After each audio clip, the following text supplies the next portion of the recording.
Hey guys, just thought I'd make a little vlog really about my pedal board that's about to change. So for those that are sort of a bit nerdy or a bit guitar-y, you might find this a bit interesting. I'm about to change up my pedal board from a custom thing that I did ages ago to a new Pedaltrain that I got for my birthday. So let's check it out. Okay, so you join me in my music room, which is a mess right now. But let's just give you a bit of a look at pedal board 1.0. So if you look closely here, essentially this is a piece of plywood that I painted black and covered in Velcro strips that I stapled to the board, which works quite well, and then just Velcro obviously underneath all the pedals to hold them in place. It's worked for a while and it's been useful. Obviously just like having a pedal board so you can kind of plug straight in and you're all set up in a few minutes for a gig is really helpful. The reason it's this shape and this size is because this flight case that it's sitting on was going to be thrown. So I saved it. I literally saved it from the skip and thought, oh, that might make a good little case for a pedal board. And it has done. But the thing is, it's outrageously heavy, and obviously has limited the shape and size of the board just by what will actually fit in the case.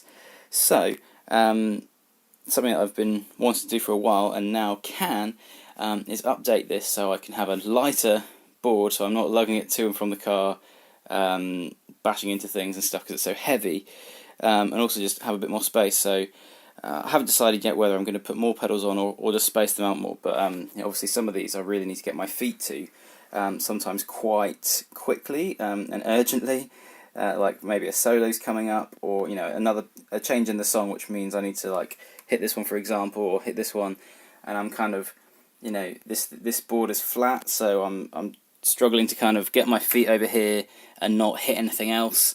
I'm kind of hovering, you know, with my foot ready to then hit the button without hitting other buttons, and it's a bit of a faff. And also, as you can see, because there's no space underneath, just all the cabling is visible, which just makes it look a bit messy, and it's more likely for, like when it's in the case, for cables to be sort of, you know, jiggled about and put pressure on and all that sort of stuff. So hopefully the new pedal board's going to help with that as well. So here's the case empty. Just wanted to give you an idea of how this worked. So if we open it up, this used to hold like a DJ mixer or a lighting desk or something. So essentially we've got quite a lot of empty space. These 4 screws that are in the case, the pedal board sort of rests on them, and then there's kind of, I don't know, 10 centimeters, well 5 centimeters maybe, of empty space underneath where you can put cables and stuff, which is kind of helpful. The top is just all foam, so it presses down on the pedals, making sure they don't move. So as I say, it's kind of self-purpose, but it's been also quite cumbersome. So I just weighed this thing, and it weighs 8.5 kilograms.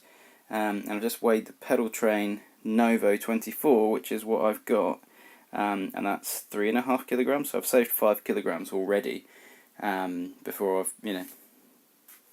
I've done anything else. So really pleased with that. All this gubbins is what kind of was sitting underneath. So extra cables, extra strings, all that sort of stuff. Okay. So basically the next part of this video, you're going to see me sort of dismantle this a bit, and then I'm going to be getting to work on my new pedal board. See how we go.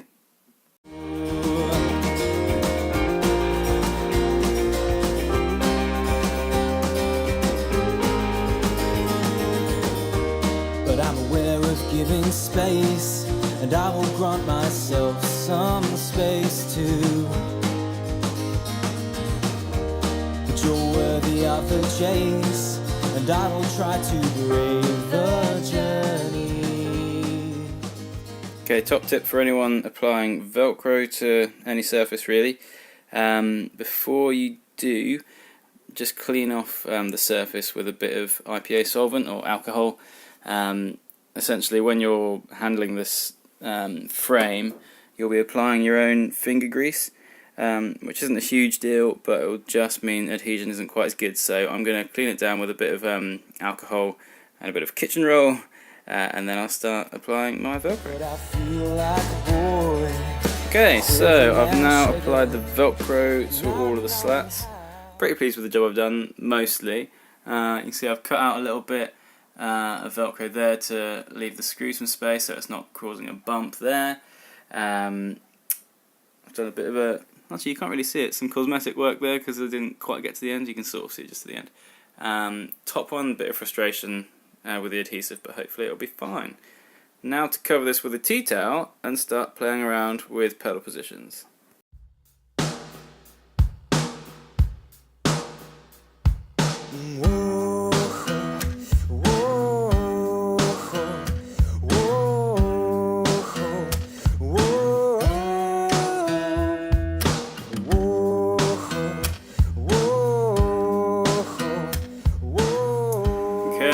Time is 11:05 in the evening.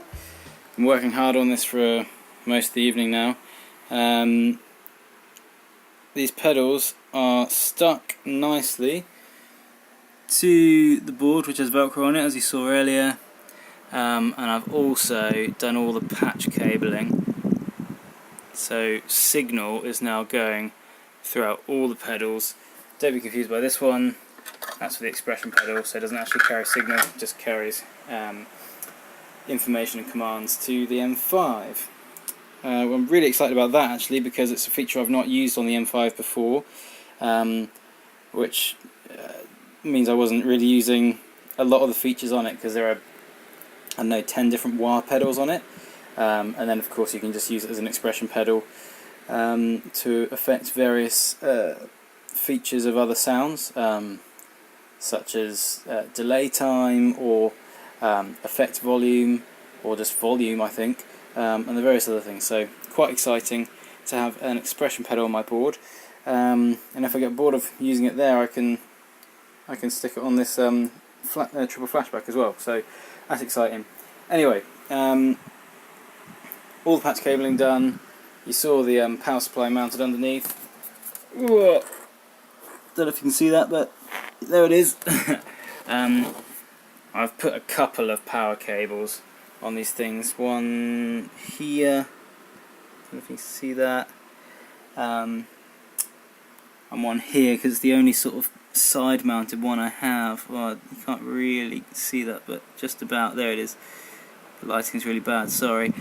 There we are. So next job is use the rest of those power cables on the floor to plumb in all of these bad boys, and then we should pretty much be good to go. I think after that, just a bit of cable management, just to make it nice and tidy, which is already, I mean, it's already nicer than my previous board. As you can see, I've been able to sort of run the odd patch cable underneath some of these slats, which makes it so much neater and tidier. It's really nice, and I'm really pleased with it. Okay, until next time.